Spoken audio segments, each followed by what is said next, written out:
Story 1. Working the overnight shift in a nursing home can do strange things to your mind. Most of the time, it's peaceful. The residents sleep, the halls stay quiet except for the occasional creak of the old building or the soft hum of medical monitors. It's dark, so dark that the little night lights over the beds feel like stars in an otherwise black sky. I don't scare easily. Years of working in shadowy, quiet places have conditioned me to dismiss anything that seems out of place. At least they used to. It happened on one of those long, uneventful nights when you're too tired to think, but still have to keep going.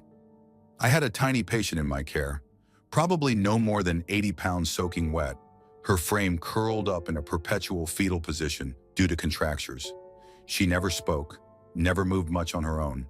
She just lay there, fragile as a bird, in her room at the end of the hall. I had given her meds countless times before, and while her silence was unsettling at first, I'd gotten used to it. That night, though, something felt different. Maybe it was the extra stillness in the air, or the way the light from her nightlight seemed dimmer than usual, casting longer shadows across the room. I couldn't put my finger on it, but walking into her room made my skin crawl, just for a second. I shook it off.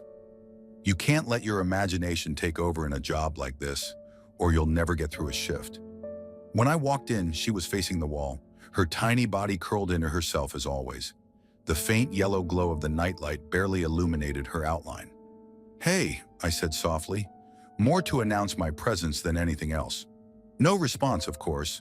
She rarely reacted to anything. I stepped closer, leaning over her to gently touch her shoulder and wake her. That's when it happened. As I leaned over, my body blocked part of the light, casting her face into shadow. Her eyes, those wide, sunken eyes, snapped open and locked onto mine. I froze, the room suddenly feeling like it had dropped 10 degrees. For a moment, we just stared at each other, her gaze sharp and intense in a way I'd never seen before. Then in the smallest, faintest whisper, she said a single word. "Die." My stomach flipped. It wasn't just the word. It was the way she said it, drawn out and breathy, like a cold wind seeping into your bones. My hand stopped midair, inches from her shoulder. I couldn't move, couldn't think. I just stood there staring at this tiny, motionless woman who had suddenly come alive in the most horrifying way. Before I could react, she whispered again, her voice low and rasping, "Murder." The words slithered out of her mouth like smoke, curling around me and squeezing the air from my lungs. It didn't feel like a random utterance. It felt deliberate, purposeful, like she was telling me something I wasn't supposed to hear. Every instinct in my body screamed at me to leave. I didn't touch her, didn't say another word. I just backed out of the room, my hands shaking, my heart pounding so hard I could hear it in my ears. As soon as I was out in the hallway, I took a deep breath, trying to steady myself, but the sound of her voice was still ringing in my head. I didn't go back into her room that night. I couldn't. She didn't get her meds until the morning, when she was up and sitting in the brightly lit dining room with the other residents, her expression blank and unreadable as always. I didn't tell anyone what had happened. I couldn't imagine how to explain it without sounding ridiculous. But I avoided her room as much as possible after that. I don't know what it meant, if it meant anything at all. But I'll never forget the feeling it gave me. The kind of fear that doesn't let go, that lingers in the corners of your mind long after the moment has passed. I'm not superstitious. I don't believe in ghosts or omens or the supernatural. But that night, alone in that dark, shadowy room, I felt something I can't explain, and I hope I never feel it again. Story 2. I used to work the night shift on a mental health unit, the kind of job where the quiet hours could stretch endlessly, but you always knew something could happen at any moment. Every hour we'd do rounds, checking on patients to make sure they were breathing, not self-harming, and generally safe. It was routine, but the darkness added a layer of tension that never fully went away. We used flashlights to avoid waking anyone up, the beams cutting through the shadows like fragile threads. Most nights were uneventful, but one night everything changed. It started like any other shift. The halls were dim, the air heavy with the quiet hum of the building. I was at the nurse's station, finishing up some paperwork, while my colleague Sarah went to do the hourly checks. She was experienced, calm under pressure, and we'd worked together long enough that I trusted her completely. I barely glanced up as she grabbed her flashlight and headed down the corridor. The unit was small, just a handful of rooms lining each side of the hallway. Most of the patients were asleep, their doors cracked open just enough for us to peek in without disturbing them. Sarah moved methodically, her footsteps soft against the linoleum. I could hear her faintly as she checked each room, the occasional creak of a door, or the muffled sound of her flashlight clicking on and off. Then came the scream. It was sharp, piercing, and so sudden that I dropped my pen. For a split second I froze, my brain struggling to process what I just heard. Then instinct kicked in, and I bolted down the hallway toward the sound. My heart was pounding, adrenaline surging as I rounded the corner and saw Sarah's flashlight beam flickering wildly. She was on the floor, struggling beneath a small figure, a patient. It was one of our female schizophrenic patients, a petite woman who barely weighed 100 pounds soaking wet. But in that moment, she seemed impossibly strong, her movements frantic and unpredictable. Sarah was trying to push her off, her face pale and contorted with fear. I didn't think, I just acted. I grabbed the patient's arms, pulling her back as gently but firmly as I could. She resisted, her body twisting and jerking, her eyes wide and wild. She wasn't screaming, but her breathing was ragged, almost animalistic. It took both of us to restrain her, Sarah and I working together to calm her down without hurting her. Eventually, she stopped fighting, her body going limp as she stared blankly at the wall. Once she was stable, we helped her back to her bed, making sure she was safe and secure before stepping out into the hallway. Sarah was shaking, her hands trembling as she leaned against the wall. "What happened?" I asked, my voice low and steady, trying to keep her calm. She took a deep breath, her eyes darting toward the patient's room. "I couldn't see her," she said, her voice barely above a whisper. "She wasn't on the bed. I thought maybe she'd fallen or was hiding under the blankets.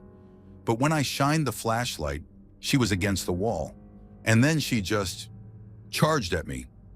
I felt a chill run down my spine. The image of that small, silent figure lurking in the shadows, waiting, was enough to make my stomach turn. I glanced back at the room, the door now closed, and couldn't shake the feeling that something was still watching us. The rest of the night was tense. We kept a close eye on the patient, making sure she was calm and stable, but neither of us could fully relax. The darkness felt heavier, the shadows deeper, and every sound seemed amplified. Even after the shift ended and I went home, the memory of that moment stayed with me. The scream, the struggle, the way she had been waiting in the corner, hidden in the dark.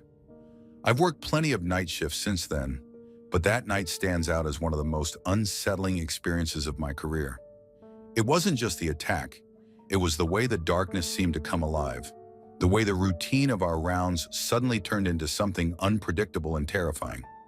It reminded me that in this line of work, you can never truly know what's waiting for you in the shadows. And sometimes, it's better not to find out. Story 3. Halloween always made the nursing home feel different. The decorations were cheerful enough, paper pumpkins taped to the walls, plastic skeletons dangling from the ceiling. But there was something about the season that seemed to stir the air, like the building itself was holding its breath. I'd been working there for years and I'd seen my share of strange things, but nothing prepared me for that night. I was on the evening shift, making my rounds as usual. The halls were quiet, the faint hum of fluorescent lights overhead blending with the occasional creak of the old building. Most of the residents were settled in their rooms, either asleep or watching TV. I liked the quiet. It gave me time to think, to breathe. But as I approached one particular room, I felt a familiar unease creeping up my spine. She was one of our long-term patients, a woman in her late 60s with a history of severe mental illness. She was small, frail, and spent most of her days talking to herself in 3 distinct voices. Her normal voice was soft and timid, barely audible most of the time. Then there was her father's voice, deep, commanding, almost angry. And finally, the baby's voice, high-pitched, pleading, like a child begging for attention. It was unsettling, but I'd grown used to it. Most of the time, her chatter was harmless, just fragments of conversations that didn't make sense. That night, though, was different. I knocked lightly on her door before stepping inside. She was sitting in her usual spot by the window, her thin frame hunched over, her hands clasped tightly in her lap. The room was dim, the glow of the streetlights outside casting long shadows across the walls. She didn't look up as I entered, her gaze fixed on something I couldn't see. "Hey," I said softly, trying to sound cheerful. "Just checking in. How are you feeling tonight?" She didn't respond. Her lips moved, but no sound came out. I stepped closer, my heart sinking as I realized she was talking in her father's voice. It was low and guttural, the words sharp and deliberate. "Give me the baby," she said, her tone cold and commanding. "I'll take care of it." I froze, the air in the room suddenly feeling heavier. "What baby?" I asked, trying to keep my voice steady. Her head tilted slightly, her eyes narrowing as she continued. "Give it to me," she repeated. "I'll kill it. It's better this way." Before I could respond, her voice shifted. It was the baby now, high-pitched, trembling, and filled with fear. "Please don't," she whimpered, tears streaming down her face. "Please don't kill me." I felt my stomach twist, my pulse quickening as I watched her. She wasn't just talking. She was crying, her shoulders shaking with each sob. It was like she was trapped in some twisted dialogue, playing both roles in a scene I couldn't understand. The baby's voice begged and pleaded, while her father's voice grew louder, more insistent. "Give it to me," he demanded. "Now!" I didn't know what to do. My training told me to stay calm, to keep her safe, but my instincts were screaming at me to leave. The room felt colder, the shadows darker, and the sound of her voices filled every corner, echoing in my head. I wanted to reach out, to comfort her, but I couldn't move. I just stood there, frozen, watching as she cried and begged and commanded herself in a way that felt impossibly real. Finally, I managed to speak. "It's okay," I said, my voice shaking. "You're safe. There's no baby. You're safe." She stopped suddenly, her head snapping up to look at me. Her eyes were wide, her face pale, and for a moment I thought she was going to say something, but instead she just stared, her lips trembling as she whispered, "He's coming." I didn't wait to find out what she meant. I backed out of the room, my hands shaking as I closed the door behind me. The hallway felt brighter, warmer, but the sound of her voices still echoed in my ears. I leaned against the wall trying to catch my breath, my heart pounding in my chest. I didn't go back into her room that night. I couldn't. Another nurse took over, and I spent the rest of my shift trying to shake the feeling that something was watching me, waiting just out of sight. Halloween hasn't felt the same since. It's not the decorations or the stories. It's the memory of that night, the way the air seemed to shift, the way her voices filled the room with something I can't explain. I don't know what she saw, what she felt, but I know it wasn't just in her head, and I hope I never have to hear it again. Story 4. I didn't think much of it when I was floated to another unit that evening. It was just one of those shifts where you go where you're needed, no questions asked. It was about 7 p.m., the kind of time where the buzz of a busy nursing home starts to fade and the halls settle into quiet. My regular unit had called for me to cover a few hours, and I figured it'd be uneventful. I didn't know this floor well, but nursing's nursing, right? I had no idea that the next few hours would haunt me for years. They handed me the chart for a psych patient, mid-70s, originally moved to a medical floor for dehydration. There wasn't much else listed, just a note about erratic behavior and possible psychosis. Patients like this weren't unusual for me. I'd dealt with a fair share of agitation and delusions, so I figured I'd keep an eye on her and get through the shift without too much trouble. The first time I walked into her room, the atmosphere felt strange. The air felt heavy, and I couldn't quite put my finger on why. She was sitting upright in bed, motionless except for her eyes. They were wide open, staring right at me as I entered the room. Not blinking, not wavering, just fixed on me in this way that made my skin crawl. I introduced myself, but she didn't respond. Not with words anyway. She started laughing. It wasn't a normal laugh, not the kind you hear from someone sharing a joke or reminiscing about something sweet. No, this laugh was deep, raspy, and maniacal. It came from somewhere low and guttural, almost like it didn't belong to her. She kept staring at me, her laughter rising and falling in pitch, filling the room with this hollow, eerie sound, that made my hands tighten around the chart. "Are you feeling okay tonight?" I asked, forcing my voice to sound steady. Nothing. Her gaze didn't break for a second. She mumbled something, her lips barely moving, the words too quiet to make out. I stepped closer, trying to catch what she was saying. She shifted slightly, twisting her neck and shoulders into an unnatural angle. It wasn't subtle, it was jarring, the kind of movement that makes you wonder if someone's bones should even allow that. And then she spoke clearly for the first time, her voice low and chilling. "Get out!" The words hit me harder than I expected, not because they were loud, she didn't scream them at first, but because they came out so sharp, so deliberate, like she wasn't just talking to me. It felt like she was warning me. I stood frozen, staring at her as she went back to mumbling, her laughter bubbling up again. The sound was relentless, a mix of nonsense and chuckles, and I couldn't tell if she was speaking in tongues or if my mind was playing tricks on me. I glanced at her chart again, trying to distract myself. "Just dehydration," I reminded myself. "It's nothing." But then she screamed, "Get out!" The force of her voice filled the room, cracking through the air like lightning. Her laugh returned just as quickly, and she twisted her neck again, her body moving in ways I'd never seen a human body move. I felt my stomach drop. I wasn't scared of patience. Normally I wasn't. But there was something about her that felt wrong. The way she stared, the way her laugh seemed to echo even after it stopped. It wasn't just unsettling, it was something else entirely. For the next couple of hours, I tried to avoid her room as much as I could. I still checked in, but each time I did, it was the same.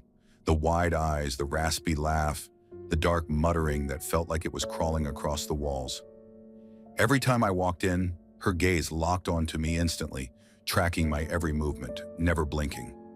I've had patients follow me with their eyes before. It's normal. But this wasn't normal. It was almost predatory. At one point, I stood near the door, trying to muster the courage to go in again. The laughter had stopped briefly, and I thought maybe she'd finally fallen asleep. I stepped inside cautiously, keeping my flashlight close as I moved toward her. The moment I crossed the threshold, her body twisted again, her neck bending at an angle that made me wince. She laughed louder this time, the sound filling the entire room, and her eyes never left mine. "Get out!" she screamed again, louder than before. I backed out immediately, my heart racing. I could feel her eyes on me even after I stepped into the hallway. I don't know if she could see me through the wall, but it felt like she could, like her stare was following me no matter where I went. When my regular unit finally called me back at 11, I didn't hesitate. I practically sprinted down the hall, grabbed my things, and left without looking back.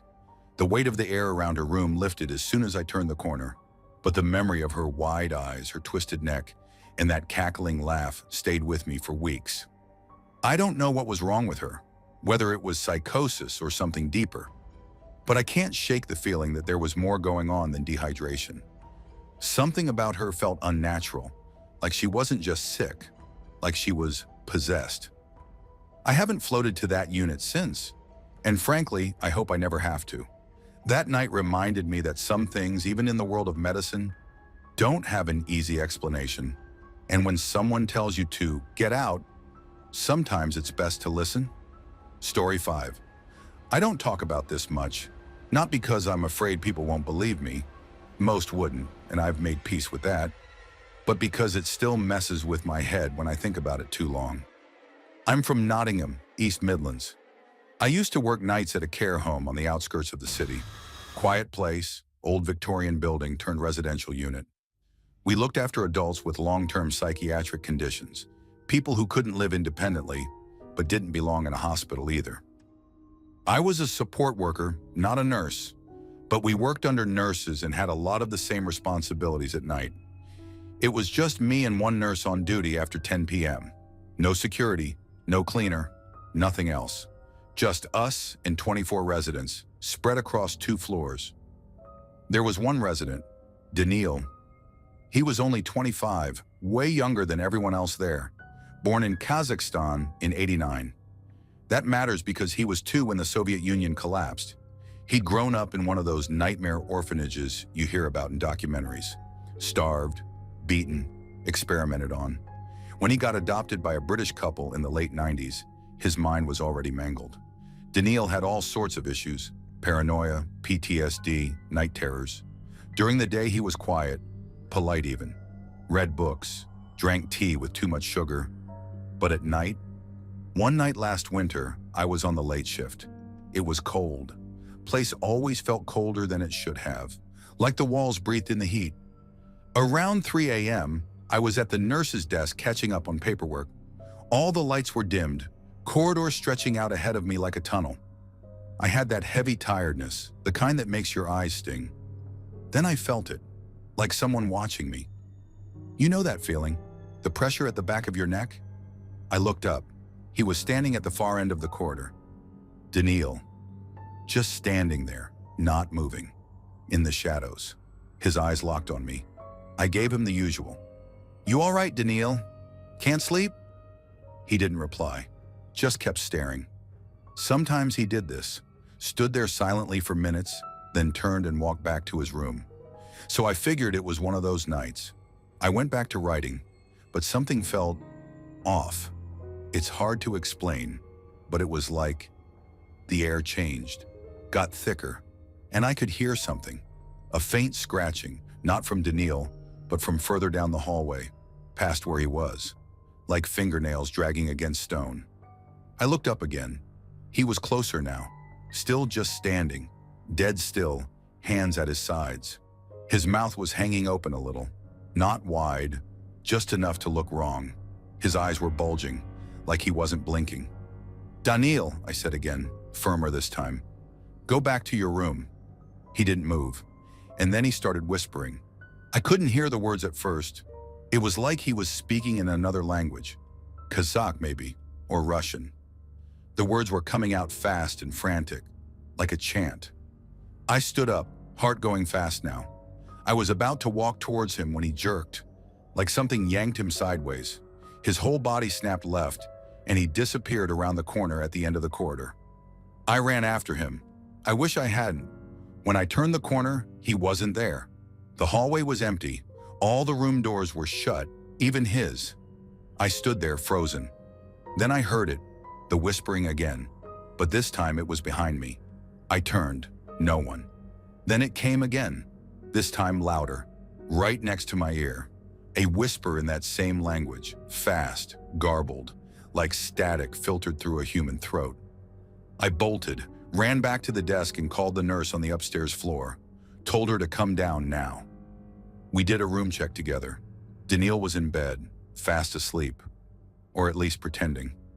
He didn't open his eyes, didn't say a word, just lay there breathing slow like nothing had happened. But the weirdest part? His door had been locked from the inside. That's not something he could have done in the 5 seconds between me seeing him disappear and me getting to his door. No way. And from then on, I couldn't look him in the eyes. Because whatever was in that corridor that night, whatever was speaking through him, it wasn't just trauma, it was something else. I quit that job 2 months later, haven't worked in a care home since, and I never work nights anymore. Story 6. I'm a night shift nurse in a small town just outside of Pittsburgh. Been in the field for 12 years now, long enough to know when something's off. This happened when I was covering a few night shifts at an old state psych hospital turned long-term care facility. It was over 100 years old, half abandoned, and barely holding together in places. They stuck me on Unit B, which was mostly dementia patients. Unit D down the hall had been closed for years. It had flooded back in the late 80s and never reopened. We were told not to even go down there. Black mold, unstable floors, asbestos, all of it. Maintenance had sealed it up. The doors were locked, lights off, no patients, no power. Just a dark, wet corridor nobody went near anymore. I wish I could leave it at that. It was around 2:30 a.m. when it started. I was making rounds when I saw the call light go off on the hallway panel. Unit D. I froze. Must be a glitch, I muttered. I walked back to the nurse's station, called the supervisor. Hey, Unit D's call light just went off. Silence. Then, that happens sometimes. Old wiring. Just ignore it. I tried, I really did. But then it happened again, 10 minutes later. This time the panel blinked room 12D. A room I'd never seen. I called maintenance. Room 12D, the guy said, half asleep. That section doesn't even have power anymore. There's no panel connected down there. It's been stripped out. So how the hell is the call light coming on? He just sighed and said, "Don't go down there." Seriously. But the problem with telling someone not to do something, it's all you think about. I waited until the others were on break, grabbed my flashlight and went to the end of the hall where the old doors to Unit D were chained shut. Only they weren't. The padlock was hanging open, chains slack. I didn't even hear anyone unlock it. My heart dropped, but I told myself it was probably left open from a past inspection. I pushed the door open and stepped inside. The air changed immediately, damp, heavy, and freezing cold. The beam from my flashlight caught water damage. Paint bubbling off the walls, ceiling tiles collapsed.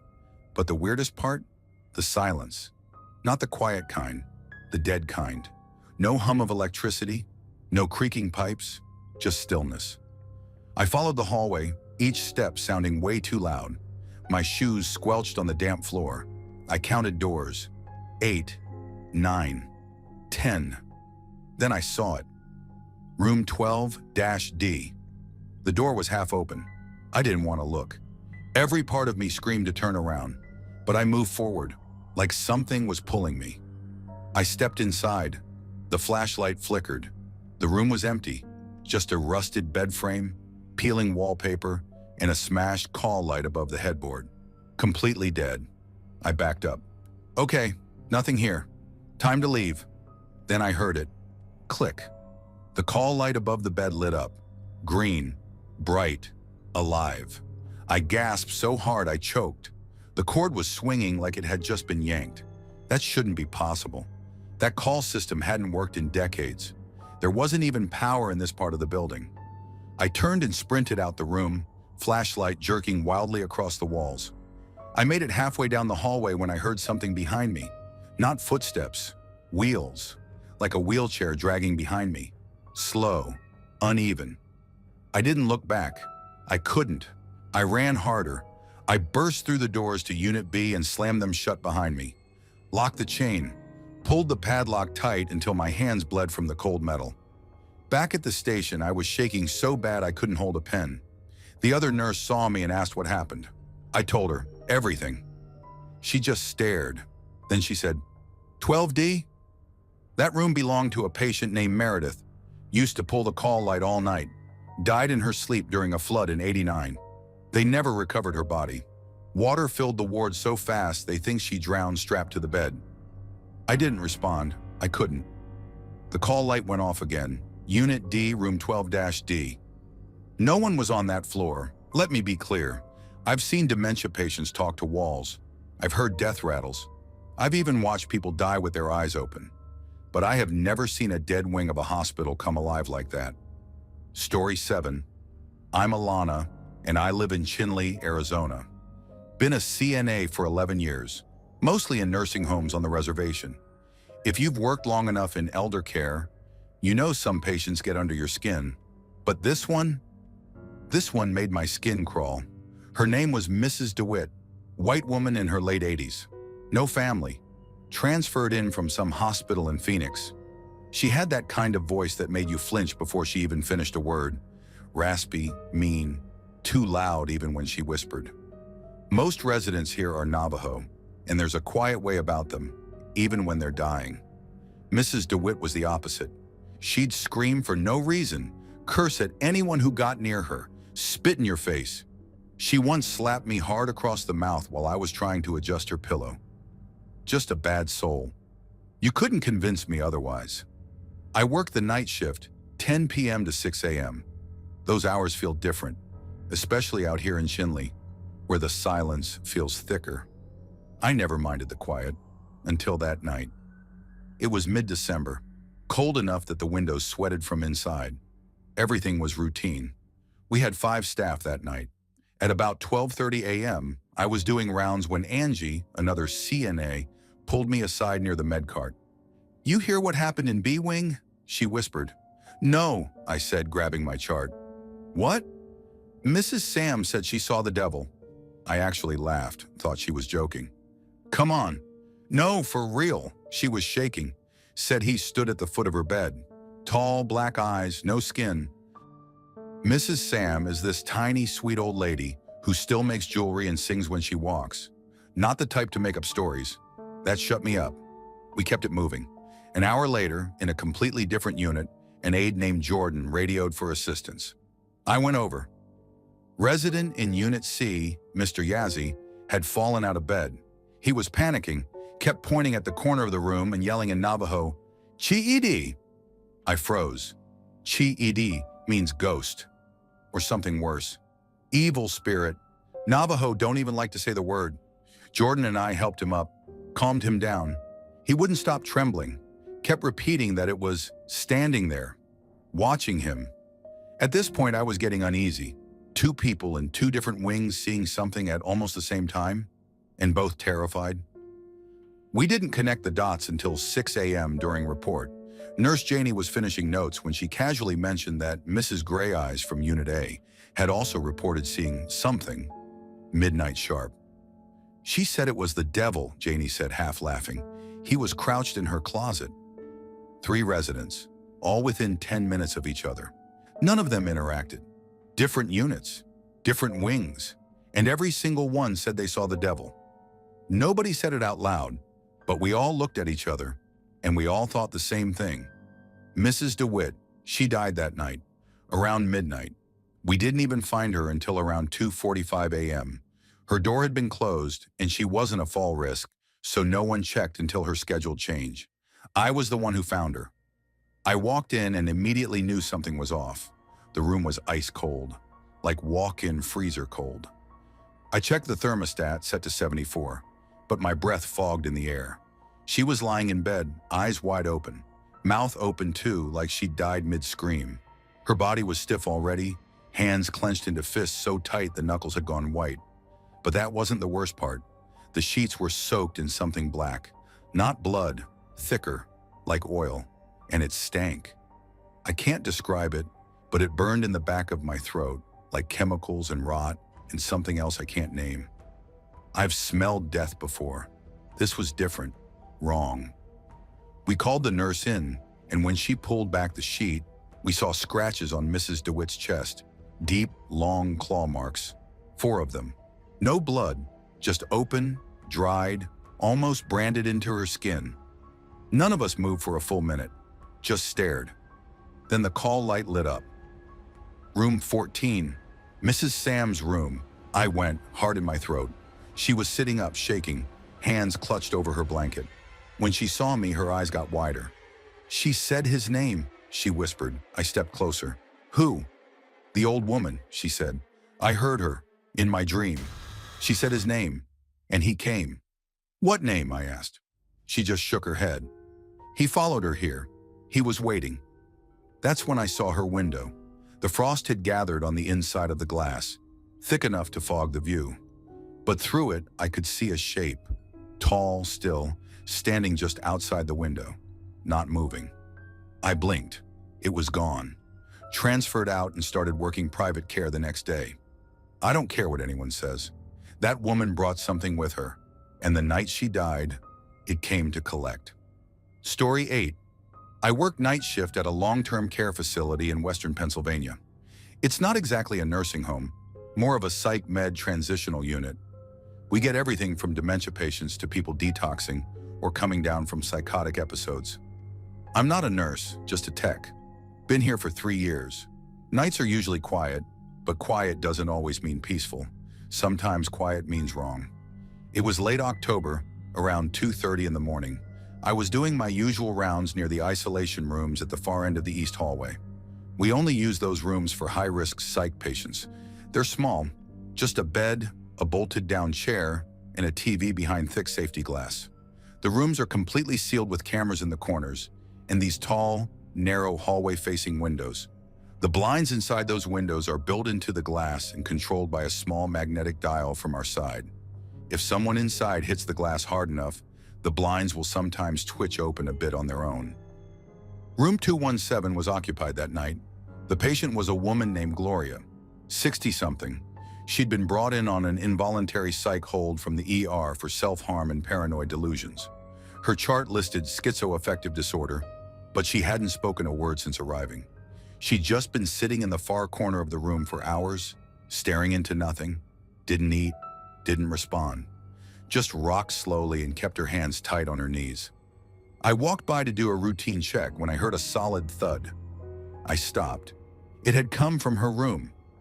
I turned toward the window and the blinds had shifted just slightly, enough to create a thin gap. Her face was right there. She was inches from the glass, staring directly at me through the slit between the blinds. I couldn't see her clearly, just her outline in the dark. But something about it didn't look right. The silhouette looked darker than the rest of the room behind her, like there was a light source behind her that shouldn't have been there, and she was moving her lips. At first I thought she was just talking, but no. It was like she was singing. Her mouth was moving fast and smooth, like a kid chanting a rhyme, only it wasn't any language I understood. High-pitched rhythmic gibberish. I stepped closer and said, "Gloria," but she didn't blink, didn't move, just kept mouthing that nonsense like she was under a trance. The blinds twitched again, just a tiny jolt. I looked down at the magnetic dial. It hadn't been touched. I reached out to close the gap fully, and as soon as I did, she slammed her hand against the glass. Bang! I jumped back. She was still there, pressed to the window, now laughing. But not a normal laugh. It was this dry, wheezing cackle, like she couldn't get enough air. Her head tilted back, and her lips started moving faster.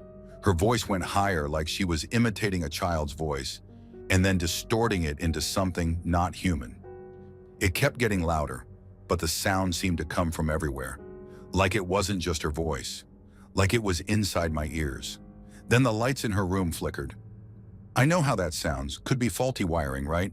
But then her TV turned on. Instantly, full volume. No startup delay. No remote. Just static. Loud, blaring white noise that filled the hallway. I hadn't touched anything. The TV controls are at the nurse's station. There's no way she could have done it. And that's when she started screaming. Not at me. At the corner of the room. She spun around so fast it looked painful. Her arms flailed behind her like she was trying to claw something off her back. Her fingers went straight into her hair and started digging. I saw blood immediately. She was tearing at her scalp, leaving long red trails down her neck. I ran. Sprinting back to the station, I hit the intercom and shouted, "Room 217 is self-harming. Emergency assistance needed now." When we got back, me, the nurse, and security, it was dead silent. The TV was off. Lights were steady. Gloria was sitting calmly on her bed. Her hands were folded neatly in her lap. Her hair was soaked in blood, but she wasn't moving anymore, just staring at the opposite wall, completely blank. The floor around her had long scratch marks, like she'd been dragging her fingernails in repeating patterns. When we approached, she didn't flinch. We restrained her, gave her a sedative, and she never resisted, not once. Later that morning, I pulled up the camera footage. I needed to know if what I saw had really happened. The video showed her slamming the glass and screaming, "Sure." But the TV, it never turned on. In the recording, it stayed black the whole time. There was no static, no flickering lights, and most disturbing, there was no sound coming from her mouth at all. Her lips moved, but the audio picked up nothing, just silence. She was transferred 2 days later to a state facility. I haven't seen her since. Story 9. I was working the night shift at a small, understaffed nursing home just outside Trenton, New Jersey. Place was quiet, too quiet sometimes. Old brick building from the 50s that smelled like bleach and sadness, with long halls that always echoed more than they should have. I was about 6 months into the job, 23 years old, fresh out of nursing school, and thought I'd seen everything already. I hadn't. This was back in 2018. I remember the date because it was the last shift I ever did a full overnight alone. November 12th. Cold as hell outside, frost on the windows. One of my patients, Mrs. Weiss, was actively dying. 98 years old, a Holocaust survivor. Sweet lady. Didn't talk much toward the end, barely moved. She'd been completely unresponsive for 3 days. No reaction to light, sound, touch. Nothing. We were just keeping her comfortable at that point, morphine under the tongue every hour. At around 2:55 a.m., I checked the time and grabbed her dose. I didn't turn on the overhead lights in her room. They were too harsh, and the hallway light coming in was enough. Just that soft yellow glow spilling in through the doorframe. I pushed the door open quietly and stepped inside. The second I crossed the threshold, something felt off. My chest tightened like someone had wrapped a belt around it. You know that feeling when someone's standing behind you and staring? That's what it felt like. Like I wasn't alone, but I was. Or at least, I should have been. I moved toward her bed. She was still, sunken into the mattress like a shadow. Mouth slightly open, skin pale, eyes closed. Her breathing was shallow, and I remember thinking she probably wouldn't last the night. I leaned down to give her the morphine, just like I had every hour before. Then her hands shot up, both of them actually. She grabbed my wrist, hard, with a strength I didn't think was physically possible in her condition. It was like being caught in a vice. Her nails dug into my skin. She pulled herself up, almost fully upright, and stared straight into my eyes. Let me be clear. This woman had not moved in 3 days. She hadn't spoken in a week. We'd been checking her vitals constantly because she was that close to the end. But now she was sitting up, clawing at me, and her eyes were wide open. Yellowish, glazed, but focused. Director, alive. Then she spoke, voice raspy, broken, but loud enough. "He has come for me." That's all she said, just that. And then, collapse, like her bones turned to dust. Fell back onto the bed, arms flopped lifeless at her sides. Eyes rolled back. She was out again. No pulse change, no spasm, nothing. It was like she hadn't moved at all. But I had red marks on my arm to prove it wasn't in my head. I stood there frozen, couldn't move, couldn't speak. I swear to God the room felt colder, and I thought I saw something, a shadow move across the ceiling. Just for a split second. But there was nothing there when I looked. I backed out of the room slowly, not taking my eyes off her. My hand was still shaking, the dropper still clutched in my fist. When I stepped into the hallway, it felt like I could finally breathe again. I didn't go back in that room, not for the rest of the shift. I sat at the nurse's station watching the monitor, waiting for her heartbeat to flatline. The morning nurse found me sitting there pale as a ghost, still holding the damn morphine bottle. I showed her my arm, the nail marks. She didn't say anything, just looked at me like she believed me more than she wanted to. I didn't tell anyone else. Story 10. I had taken some overtime, working the night shift in hospital security. A quiet evening, or so I thought. The surgery floor, always hushed during the late hours, was next to the maternity ward, which was usually alive with movement from visitors and staff. That night, though, even the maternity ward seemed eerily still. Just a handful of patients, few visitors. The halls felt heavier than usual, their silence amplified by the steady hum of fluorescent lights. Around 11 p.m., my office phone rang. A nurse from the surgery floor sounded uneasy. She'd just finished putting away supplies when she swore she heard shuffling noises and objects being moved, even though there shouldn't have been anyone else there. Her voice carried an edge of fear. "Can someone just check it out? I don't want to. I don't think anything's wrong, but it's weird." "Probably just kids wandering from the maternity ward," I said, trying to reassure her. "The proximity messes with traffic patterns sometimes. Happens more often than you'd think." She didn't seem convinced, but I promised to look into it. I figured she just wanted an excuse to leave, without dealing with whatever was bothering her.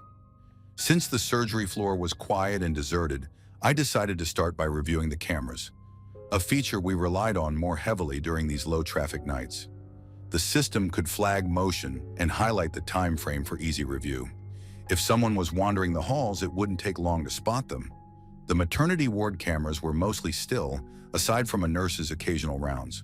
But the surgery floor? It was a different story. At first, nothing seemed out of place. Empty hallways, an occasional flash of light as equipment reflected the glow from overhead fixtures. Then, out of nowhere, the flagged motion started popping up. Small objects, bits of paper, a medical tray, appeared to slide out into the hallway as if they were being pushed by an unseen force. I rewound, watched again, and my stomach twisted as the motion repeated. Items just moving. No one in sight, no logical source. It wasn't random either. The way they moved, almost deliberate, sent a chill crawling up my spine. At first I tried to rationalize it, maybe air conditioning creating a subtle draft, but the trajectory of the objects didn't align with that idea. No breeze could push heavier objects like trays in the way I saw. I leaned closer to the screen, scrutinizing every corner for shadows, for even the faintest suggestion of someone off camera. Nothing. I checked the time frame again and again, hoping to catch something I'd missed. The flagged movements kept flashing, each one a small disturbance that built into a pattern I couldn't ignore. It was happening over and over, items gliding out into the hallway, pausing, and then stopping abruptly. After about 20 minutes of this, I leaned back in my chair, heart pounding. I didn't want to admit how unsettled I felt. It wasn't like I could call someone to back me up. Security's job was to handle these things, not escalate them without cause. But every instinct screamed at me to stay away from that floor. I did a quick walk around the maternity ward to confirm it was quiet, a nervous excuse to delay heading to the surgery floor itself. The nurses there were calm, going through their rounds without concern. Nothing was out of place. I could hear soft murmurs from patients' rooms, the occasional monitor beep. As I walked past the connecting hallway to the surgery area, though, the silence pressed harder against me. No footsteps, no voices, just the sound of my shoes echoing on the tile. Something about that stretch of hallway felt wrong. It wasn't just quiet, it was oppressive. My hands tightened around the flashlight clipped to my belt. I stopped at the doorway leading into the surgery floor, hesitating. The memory of those camera movements looped in my head. Every instinct told me not to go further, but I couldn't just leave it unchecked. So I stepped inside. The hallway stretched ahead, pale light casting long shadows. Everything was still. The objects that had moved on camera, paper scraps, trays, were exactly where they'd stopped. I scanned every corner as I walked, slow and deliberate, my footsteps unbearably loud in the quiet. Nothing moved. I tried to convince myself it was fine, that the camera glitches were just one of those weird, unexplainable quirks in technology. I approached the end of the hallway, stopping at the doorway to one of the empty surgery rooms. For a moment, I considered stepping inside. Then a loud metallic clang echoed from farther down the hall. I froze, my heart hammering in my chest. That sound wasn't on camera. This was live, right here, just feet away. I turned toward it, flashlight ready, and stepped slowly back toward the hall leading to maternity. But there was no one. No movement, just the lingering sound fading into silence. I couldn't stay. Whatever was happening didn't feel normal, didn't feel safe. I returned to the security office, my hands shaking, my pulse still racing. I rewound the camera footage one last time, hoping for clarity. Maybe I'd missed something. Maybe it wasn't as strange as it seemed, but the motions repeated, the flagged movements taunting me with their mystery. I avoided that floor for the rest of my shift. I told the nurse I couldn't find anything, though my voice betrayed the tension I couldn't shake. I worked security long enough to know when something felt truly wrong, and that night, that floor felt alive in a way it shouldn't have. Thanks for watching. Don't leave before leaving a like to this video. Also hit the subscribe button to support my work. And as always, have a horrific nightmare, my dear.